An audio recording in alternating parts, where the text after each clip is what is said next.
Ամերիկայի ներկայացուցիչների պալատի արտաքին հարաբերությունների հանձնաժողովը 44 կողմ 7 դեմ ձայներով ընդունել է արտաքին ծառայության մասին օրենքի նախագծի ուղղում, որով Ադրբեջանին կոչ է արվում անհապաղ եւ անվերապահ ազատ արձակել բոլոր հայ ռազմագերիներին եւ պահվող անձանց։ Ուղղման հեղինակը կոնգրեսական Բրեդ Շերմանն է, որը հայտարարել է, որ շարունակելու է պայքարել Ադրբեջանում պահվող եւ բռնությունների ենթարկված հայերի ազատ արձակման համար։ Ամերիկայի հայկական ազգային կոմիտեն նույնպես ողջունել է հանձնաժողովի որոշումը։ Ռուբեն Վարդանյանի գործով գանգատ է ներկայացվել Մարդու իրավունքների եվրոպական դատարան։ Այս մասին հայտնել են Վարդանյան հիմնադրամից։ Գանգատում մանրամասնորեն ներգրավված են մարդու իրավունքների եւ հիմնական ազատությունների պաշտպանության մասին կոնվենցիայի 8 հոդվածների խախտումները եւ բերված են դրանք հաստատող հիմնավորումներ։ Վարդանյանի գործով դատավճիռը Բաքվի ռազմական դատարանը հրապարակել էր փետրվարի 17-ին, նրան դատապարտելով 20 տարվա ազատազրկման։ Դատարանը դատավճիռն ամբողջությամբ չէր ընթերցել։ Ավելի ուշ ընտանիքի միջոցով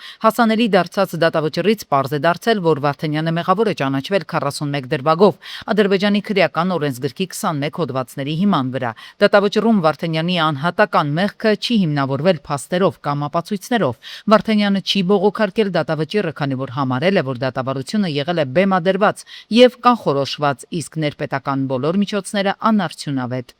Վերջերս Եկատերինբուրգում սկզբունքային զրույց է եղել Հայաստանի եւ Ռուսաստանի վարչապետներ Նիկոլ Փաշինյանի եւ Միխայիլ Միշուստինի միջև։ Սպուտնիկ Արմենիա մուլտիմեդիոն հարթակի միացմամբ կայացած ասուլիսի ժամանակ այս մասին ասել է Ռուսաստանի Դաշնության սենատորը Վլադիմիր Ջաբարովը, պատասխանելով Հայաստանի Հանրապետության ազգային ժողովի ընտրությունների ֆոնին երկկողմ հարաբերությունների ներկա վիճակի մասին հարցին։ Նա համոզված է, որ համաշխարհային անկայունության պայմաններում Հայաստանի համար գոյատևելու միակ հնարավորությունը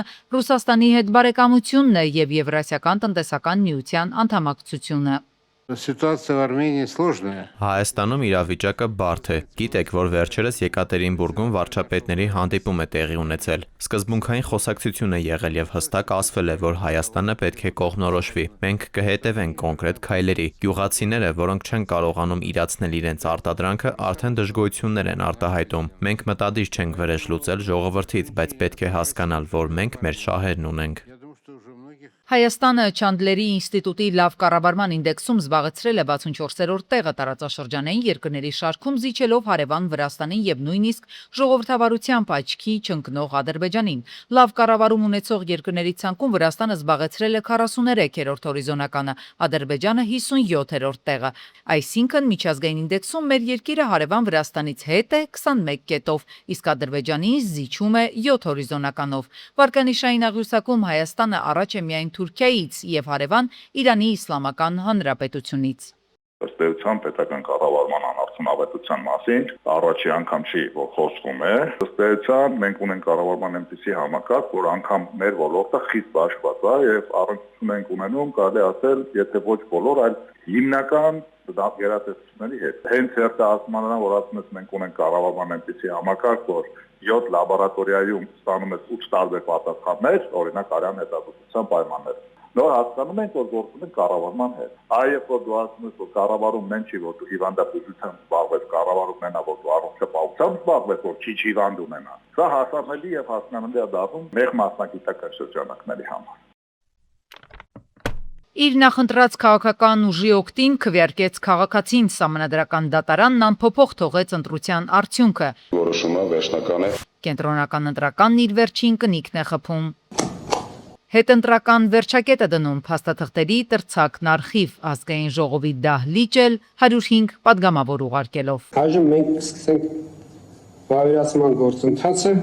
Նոր խորհրդարանում 64 մանդատ կունենան ԿՊԱ-կանները։ Ընդդիմության սեկտորում 29 աթոռ կառանձնացնեն Սամվել Կարապետյանի առաջնորդած Ուժեղ Հայաստան, ևս 12 աթոռ երկրորդ նախագահ Ռոբերտ Քոչարյանի գլխավորած Հայաստան դաշինքների համար։ Բայց մինչև մանդատ ստանալը կենտրոնական ընտրականի հերթում քիչ չեն նաև նրանք, ովքեր հրաժարվում են օրենսդիրի պաշտոնից։ ԿՊԱ-կանների դեպքում հիմնականում կառավարություն գնալու կամ այստեղ աշխատանքը շարունակելու համար։ Նիկոլ Փաշինյանի քաղաքական թիմից падգամավորության 27 տեխնացու է հրաժարվում մանդատից։ Առաջինը հենց ինքը Նիկոլ Փաշինյանը։ Ինչ վերաբերում է ընդդիմադիր ուժերին, ապա Ուժեղ Հայաստան դաշինքից մանդատ չի վերցնում 4 տեխնացու, Հայաստան դաշինքից միայն 1։ Ընտրություններում քաղաքական ուժն առաջնորդած Ռոբերտ Քոչարյանը։ Մինչև կենտրոնական ընտրական հանձնաժողովն ամփոփում էր խորհրդարանական ընտրությունների արդյունքները, դատախազությունից հայտնում էին ուժեղ Հայաստանից падգամավորի տեխնացու կալանավորված Դավիթ Ղազինյանի գործը դատարան ուղարկելու մասին։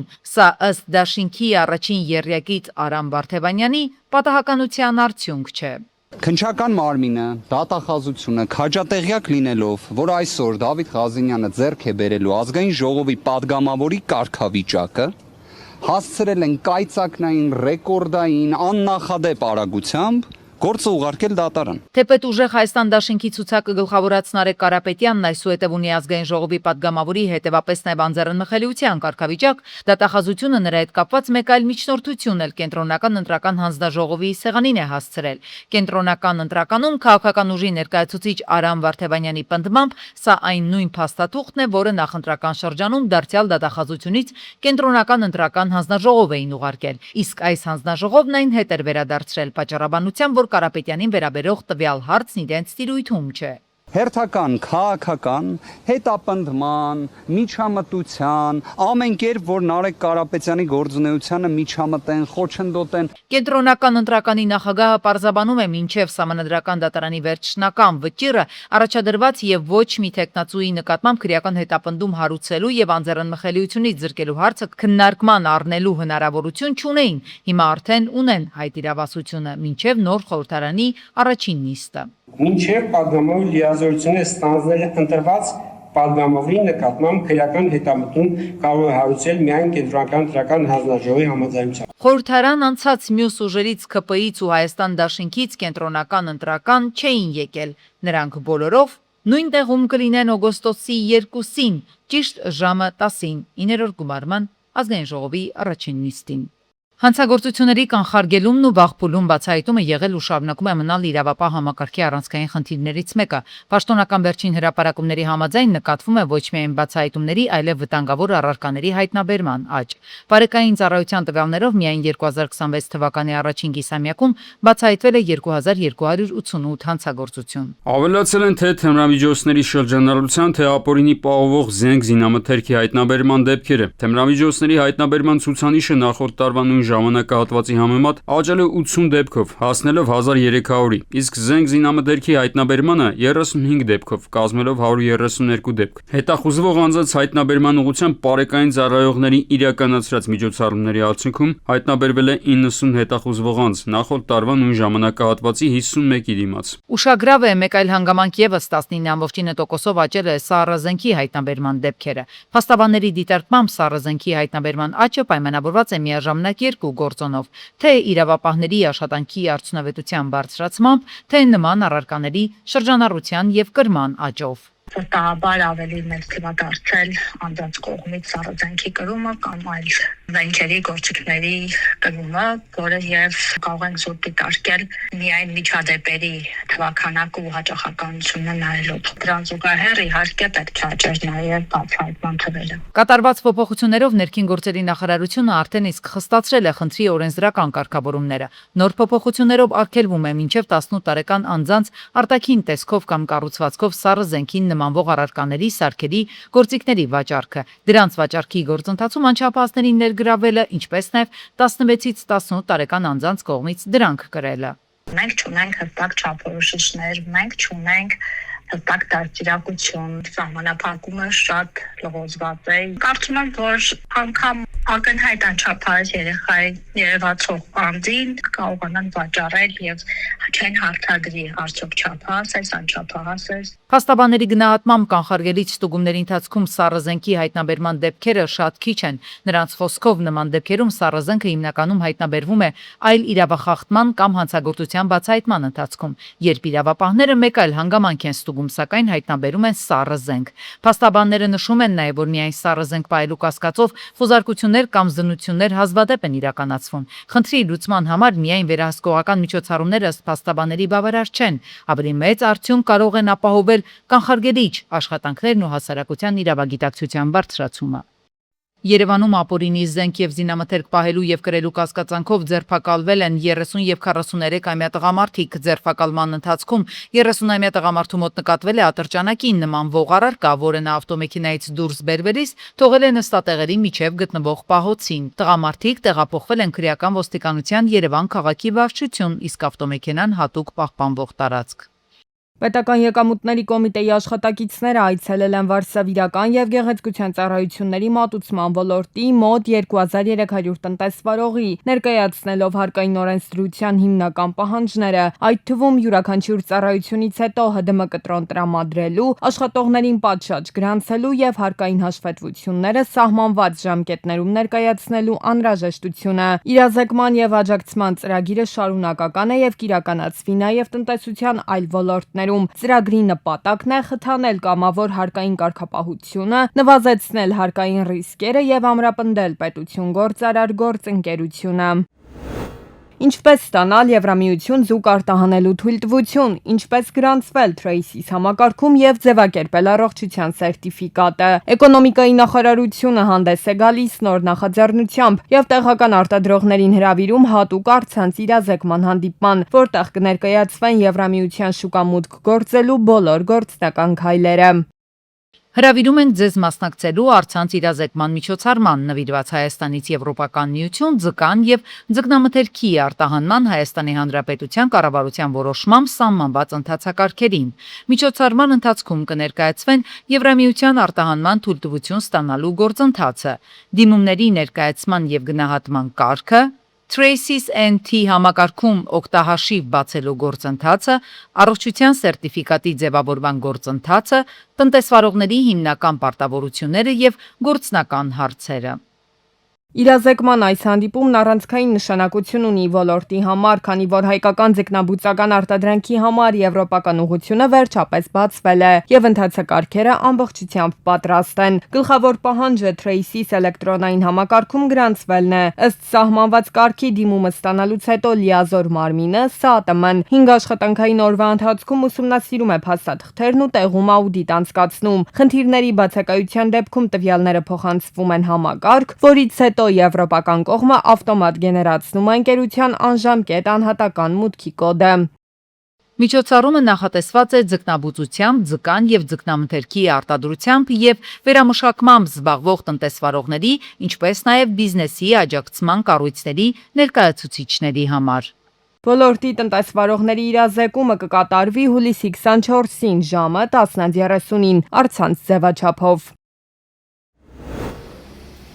Հուլիսի 20-ին կենտրոն վարչական շրջանում Զաքյան 4 շենքի բակում արմատից փտած հաստաբուն ծառը տապալվել է։ Վնասվել ու կոտրվել են գազախողովակներ, էլեկտրական ու ինտերնետի լարեր, երկաթե ճաղավանդակներ, նաև մի քանի մեքենա է վնասվել։ Իսկ Երևանի քաղաքապետի հանձնարարականով ժամանել էր փոխքաղաքապետը, ինչպես նաև Երևանի քաղաքապետարանի կանաչապատում եւ շրջակա միջավայրի պահպանություն ՀԱԿ-ի աշխատակիցները պետի գլխավորությամբ։ Բնակիչներն էլ նշել են, որ մի քանի անգամ ծառը հեռացնելու համար դիմել են քաղաքային իշխանությանը, բայց գործնական քայլեր չեն եղել։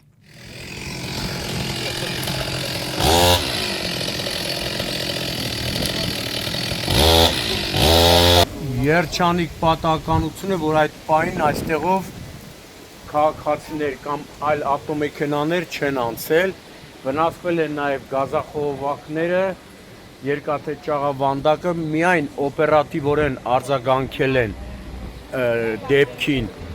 Գազպրոմ Արմենիա, Տրանսգազ, Երևանի ԳԳՄ-ի աշխատակիցներն ու ներքին գործերի նախարարության փրկարար ծառայության Երևանի հրշեջ փրկարարական ջոկատներից մեկի փրկարարները քիչ առաջ ժամանել են նաև բարեկային ծառայության Երևան քաղաքի գնդի գումարտակներից մեկի բարեկերը, բայց այստեղ Գազպրոմն արդեն իր աշխատանքը բավականին օպերատիվ կատարել է։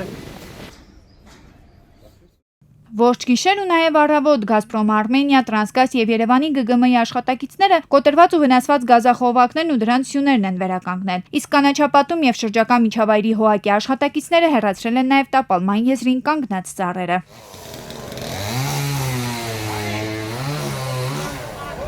Այստեղ էլի ծառեր կա, որ պիտի անպայման հեռացվի, որպեսզի հետագայում նույն պատկերը չլինի, ինչ որ երեք է։ Հուլիսի 20-ին Երևան-Սևանի-Ջևան ճանապարհին 30-ամյա Լևոնը Նիսան Տիդայով դուրս է եկել երթևեկելի գոտուց, բախվել կամրջի երկաթբետոնե պատնեշներին, վարորդն ու 49-ամյա ուղևորը վնասվածքներով տեղափոխվել են Քանաքեր Զեյթուն բժշկական կենտրոն։ Օպերատիվորեն ժամանել են Փրկարարության Կոտայքի մարզային փրկարարական վարչության, Աբովյանի շրջփրկարարական ջոկատի փրկարարները, ոստիկանության Պարեկային ծառայության Կոտայքի մարզի գումարտակի 2-րդ վաշտի առաջին դասակի պարեկները։ Վիրավորներին միջև հիվանդանոց տեղափոխելը տեղում առաջին բուժօգնություն են ցուցաբերել։ Եվ Էջմիածին քաղաքում Կամոյի փողոցը վերածվել է մետաղե ջարդոն հիշեցնող մեքենաների հավաքատեղի։ Մինչդեռ օրեր առաջ էր կառավարության ղեկավարը հանձնարարել, որ բացառվեն նմանատիպ պատկերները։ Ի դեպ նման վիճակ է նաև Արագածոտնի մարզի ընդհանուր իրավասության դատարանի աշտարակի նստավայրի դիմաց։ Պատասխանատուները գործնական քայլեր պետք է ձեռնարկեն։ Օր առաջ հեռացնեին երկաթի վերածված մեքենաները։ Պետք է արդեն թողում են պատասխանատուների ուղեղին, բայց որ օր առաջ պիտի այս տհաճ շատ վատ տեսարանը վերանա, դա ակնհայտ է։ Նամանավանդ ասում եմ, հատուկ հիշեցնեմ